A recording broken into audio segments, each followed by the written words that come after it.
Nandito na ako. Puntahan mo na ako dito.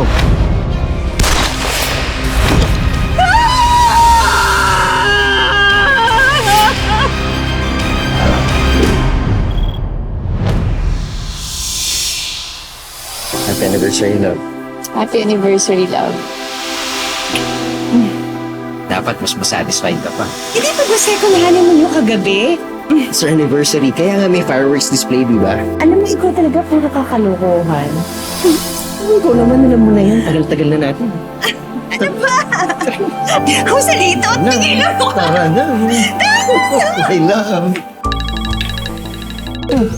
Pa, your phone's ringing. Love, I really need to take this call. Okay. Wala na tayo. Tigilan mo na to. Andito ka. Nakita mo yung asawa. Ano? Parang sobrang tagal naman ni Papa. Sandali, hanapin ko lang siya, ha? Pamilya ho ba kayo sa Lydia's Carinderia? Madalas niya ho kasing pinupuntahan ang isang nagngangalang Charmaine. Charmaine de la Cruz. Ate, sorry na ate. Hindi ko naman po alam na may asawa si Jose. Alam mo, ang kapal-kapal ng mukha mo. Bakit pinigros mo kayo, ha? Alam mo, bitawan niyo na! Makakalagyan mo, makakalagyan mo. Sandali. Sigurado mo ba kayong asawa ko yung pinagtanong nyo? Baka nagkakamali kayo. Narito po nakalagay sa kanyang cellphone ang ilang messages at ang literato. Kayo na po ang bahalang tumingin.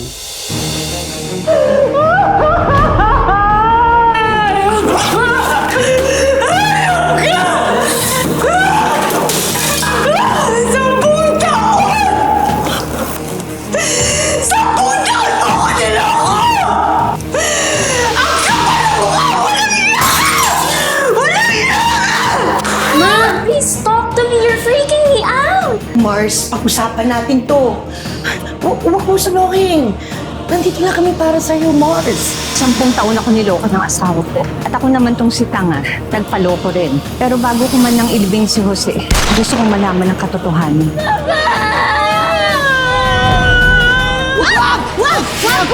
Kung gusto mo talaga malaman kung sino talaga patay sa asawa mo, ang hanapin mo, yung huling nakausap niya.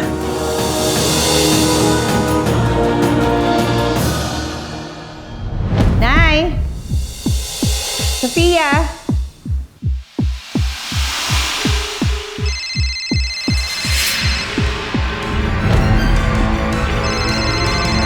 Sofia! Tungkol dyan ang kwento natin ngayon, dito lang sa Tadhana.